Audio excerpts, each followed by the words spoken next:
o'shiga o'rnatib, devorni davom etkazayotgan birodar urushlaydi.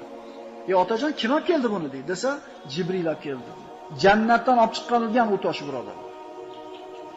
Oq bo'lgan. Savodat huzunu bashar ibn Adam. Rasululloh sollallohu alayhi vasallam aytdi, odamlarning gunohlari uni qoraytirib tashladi deydi. Oq bo'lgan bu tosh. Mana shu anavi Arabiston kanallarida shu o'tgan yillari shunday dokumentarli film berilgan edi. Ana shu g'arb olimlaridan bittasi shu toshning tarkibini o'rganmoqchi bo'lib, bir yo'lini qilgan ekanda ko'chirib ketgan ekan. Shu televizorda gapirilgan gap, bir olim gapiryapti. Ko'chirib tarkibini o'rganib bir kashfiyot qilmoqchi bo'lgan. Alloh izn bergan shunga. Tekshirgan, kashfiyotini olib chiqqanda gapirgan. Mana-mancha ish qildim, mana-mancha yil kuzatdim. Xulosam, yer yuzida bu toshning tarkibidagi kimyoviy element yo'q ekan. Bu bizni sayyoramizdan chiqqan tosh emas. Shuning uchun men guvohlik beraman. Ashhadu an la ilaha illalloh, ashhadu anna musulmon bo'lgan shu odam. Ana shu Hajar al-Asvad